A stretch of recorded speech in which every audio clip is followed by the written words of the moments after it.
से आप बात करेंगे। 5 साल तक जब कोई फील्ड में काम कर लेता है जवान, उसके बाद युद्ध के स्थिति में उसको इस्तेमाल किया जाता है, उसको आगे किया जाता है। इसलिए मान्यवर, ये अग्निवीर योजना कहीं ना कहीं भारत माता की सुरक्षा के साथ समझौता करने की कोशिश है। उस पर भी पुनर्विचार आपको करना चाहिए, इसको वापस लेना चाहिए। दूसरी बात, आपने बात की कि आप 5वीं सबसे बड़ी अर्थव्यवस्था बन गए दुनिया में। बहुत अच्छी बात है, मैं आपको शुभकामनाएं देता हूं। भारत को दुनिया की पहली नंबर की अर्थव्यवस्था बनाई, हम सब खुश होंगे। लेकिन इसके साथ साथ प्रति व्यक्ति आय के मामले में आप कहां खड़े हैं? प्रति व्यक्ति आय के मामले में आप 141वें नंबर पर खड़े हैं, 141वें नंबर पर। 5वीं बड़ी अर्थव्यवस्था किसके लिए मान्यवर? चंद पूंजीपतियों के लिए, जिनका लाखों करोड़ रुपए बैंक का कर्जा माफ किया गया। ये किसके लिए मान्यवर? आपने कहा, चुनाव के दौरान हमने एक भाषण और सुना मान्यवर, कि आपकी संपत्ति लेके ये भाग जाएंगे, वो भाग जाएंगे, वो भाग जाएंगे। अरे संपत्ति कौन कौन लेके भागा है, ये तो सर्वविदित सत्य है। 20,000 करोड़ रुपए लेके नीरव मोदी भाग गया, 10,000 करोड़ रुपए लेके विजय माल्या भाग गया, 3,000 करोड़ लेके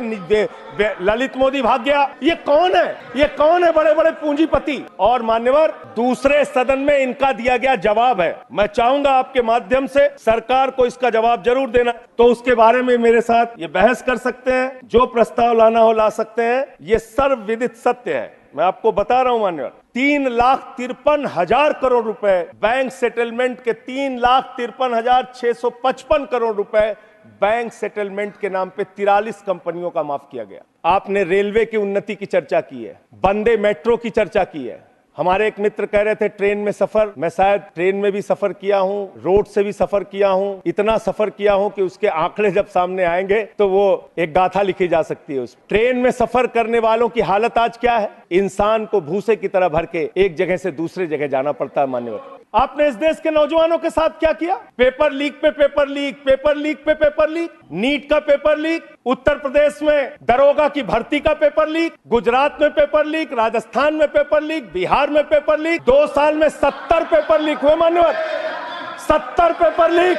इस देश के नौजवानों के साथ आपने खिलवाड़ करने का काम किया। 2 करोड़ छात्रों और नौजवानों की जिंदगी बर्बाद हुई पेपर लीक के कारण। कौन जिम्मेदार है उसके लिए? कैसे कार्रवाई होगी? आप कमेटियां बनाते हैं। एनटीए जो एग्जाम करा रहा है, मैं ये मांग करता हूं आपके माध्यम से, उस एनटीए के अधिकारियों की जांच होनी चाहिए और उन लोगों की जांच कराकर जो लोग भी इसमें शामिल हैं उनको गिरफ्तार करके जेल में डालिए और एनटीए को भंग कीजिए मान्यवर। क्योंकि बार बार जब एनटीए एग्जाम करा रहा है पेपर लीक हो रहा है, ये बड़ा सवाल है, इसके बारे में आपको सोचना चाहिए। और सबसे महत्वपूर्ण बात मान्यवर, जो यहां पे कई वक्ताओं ने पहले भी कही, आप किस भावना से काम कर रहे हैं? किस भावना से आप काम कर रहे हैं? इस देश में दलितों के लिए, पिछड़ों के लिए, आदिवासियों के लिए, अल्पसंख्यकों के लिए, उनके अधिकारों की रक्षा के लिए भारत के संविधान में बहुत बड़ी ताकत उनको दी गई है। लेकिन जब वो जातीय जनगणना की मांग करते हैं, आप उनकी मांग सुनते नहीं। जब वो विश्वविद्यालयों में आरक्षण की बात करते हैं, उसमें 1-1, 2-2 पोस्ट निकाल के आप आरक्षण की व्यवस्था वहां पे खत्म करते हैं।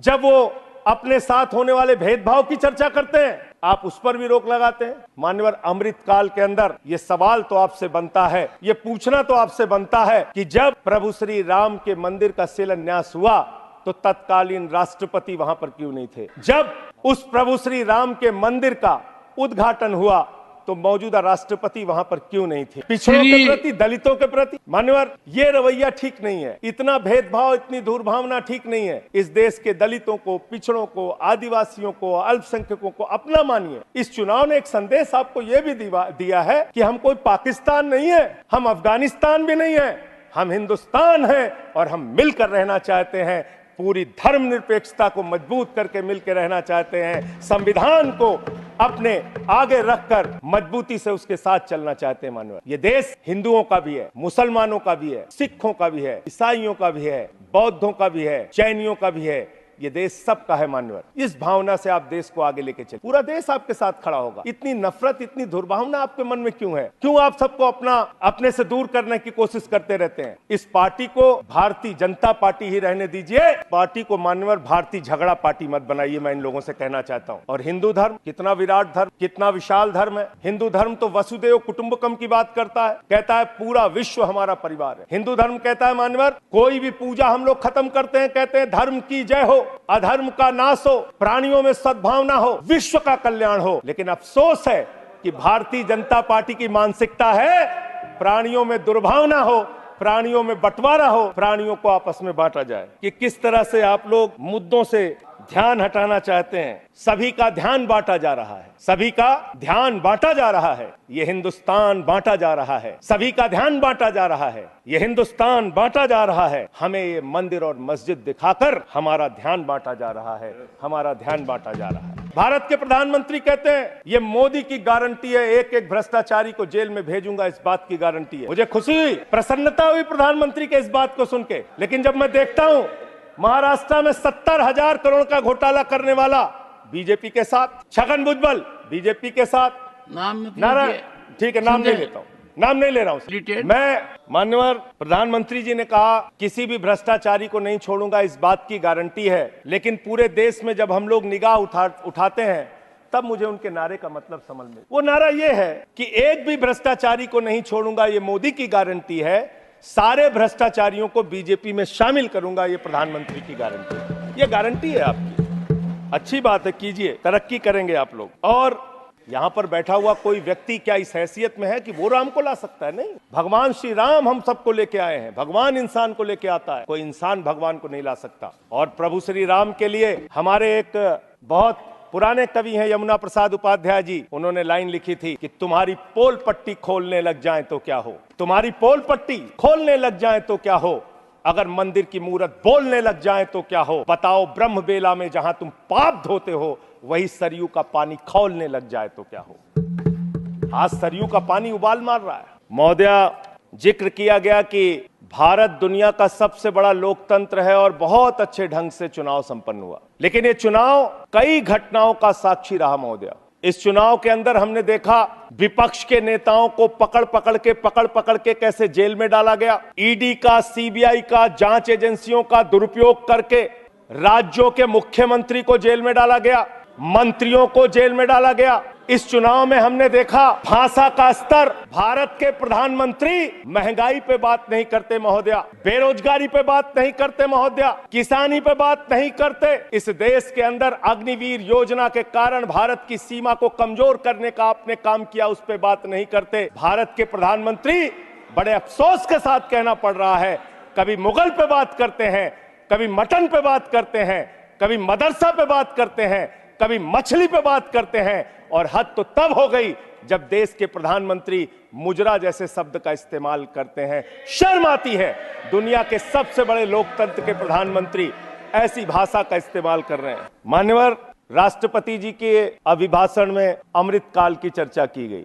हमने देखा अमृतकाल मान्यवर, हमने देखा किस तरह से विपक्ष के नेताओं को पकड़ के जेल में डाला गया। महाराष्ट्र चले जाइए तो अनिल देशमुख जी को 14 महीने जेल में रखा गया, बाद में कह दिया न्यायालय ने सबूत नहीं, जमानत मिल गई। संजय रावत जी को 100 दिन 103 दिन जेल में रखा गया मान्यवर, बाद में उनको जमानत मिल गई, कोई सबूत नहीं। मुझे 6 महीने जेल में रखा गया मान्यवर और 3 जजों ने सुप्रीम कोर्ट के मुझे जमानत दे दी। दिल्ली के मुख्यमंत्री, अब देख लीजिए मैं आपके नियम का पालन कर रहा हूं मान्यवर, दिल्ली के मुख्यमंत्री मान्यवर ईडी कोर्ट के सामने अपने उनके वकील जो दलील देते हैं, जो बहस करते हैं, जो अपना पक्ष रखते हैं, उसके आधार पर ईडी कोर्ट ने कहा और ये फैसले में दर्ज है मान्यवर कि अरविंद केजरीवाल पूरी तरीके से निर्दोष है और ईडी उनके खिलाफ बायस होकर काम कर रही है, दुर्भावना से काम कर रही है और उनके खिलाफ मनी ट्रेल का कोई मामला नहीं है। ये मैं इसलिए आपके सामने बोल पा रहा हूं कि ये कि कोर्ट का फैसला है, सार्वजनिक है मान्यवर। आपका संरक्षण चाहिए मान्यवर। बोलिए क्या चाहिए।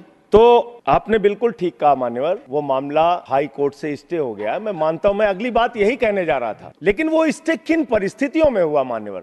बगैर ट्रायल कोर्ट के ऑर्डर की कॉपी के भारत न्यायपालिका के इतिहास में पहली बार स्टे हुआ है संजय मान्यवर। हाई कोर्ट से ऑर्डर की कॉपी नहीं थी मान्यवर, सुनिए और स्टे कर दिया गया। सुनिए, विपक्ष के नेताओं को पूरे देश में सरकार के द्वारा टारगेट किया गया और सिर्फ विपक्ष के नेताओं का सवाल नहीं मान्यवर, बंगाल के 3 मंत्री भी जेल में हैं। अभी झारखंड के मुख्यमंत्री को जमानत मिली है कोर्ट से। और बिहार में जांच एजेंसियों का दुरुपयोग, महाराष्ट्र में जांच एजेंसियों का दुरुपयोग, दिल्ली में जांच एजेंसियों का दुरुपयोग। अब क्या करना चाहते हैं?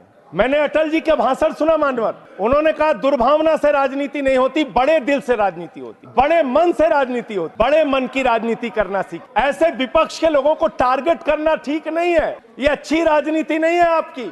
और पता नहीं कौन आपको सलाह देता है, किस गलतफहमी में आप लोग रहते हैं? मैं आपके लिए भी कह रहा हूं और इधर जो बैठे हैं उनके लिए भी कह रहा हूं, जब जो पार्टी सत्ता में रहेगी अगर विपक्ष के लोगों को जेल में डालेगी उस पार्टी का सत्यानाश होगा। अपने नेताओं को बता देना। आपकी कमियां आपका अहंकार है। जब व्यक्ति अहंकार में होता है तो उसको कुछ दिखाई नहीं पड़ता। मान्यवर रावण भी अहंकार में था। उसने लगा प्रभु श्री राम वनों में रहने वाले, जंगलों में रहने वाले, वो मेरा क्या बिगाड़ पाएंगे। लेकिन भालुओं की, बानरों की सेना बनाकर लंका को आग लगाने का काम प्रभु श्री राम ने किया, रावण का नाश करने का काम प्रभु श्री राम ने किया। उस अहंकार का भी नाश हो। और आप पता नहीं क्यों रिजल्ट को समझ नहीं पा रहे। आप लोग सबको गालियां देने लगते हैं। लोकतंत्र में अच्छी चीज नहीं मान्यवर। कभी मुसलमानों को गाली दो, कभी सिखों को गाली दो, कभी ईसाइयों को गाली दो, कभी जाटों को गाली दो, कभी मराठों को गाली दो, कभी दलितों को गाली दो, कभी पिछड़ों को गाली दो। आप सिर्फ गाली देते रहते हैं। मान्यवर ये गाली देना बंद कीजिए। मान्यवर भारत के प्रधानमंत्री बड़े अफसोस के साथ कहना पड़ रहा है, कभी मुगल पे बात करते हैं, कभी मटन पे बात करते हैं, कभी मदरसा पे बात करते हैं, कभी मछली पे बात करते हैं। और हद तो तब हो गई जब देश के प्रधानमंत्री मुजरा जैसे शब्द का इस्तेमाल करते हैं। शर्म आती है। दुनिया के सबसे बड़े लोकतंत्र के प्रधानमंत्री ऐसी भाषा का इस्तेमाल कर रहे हैं। महोदया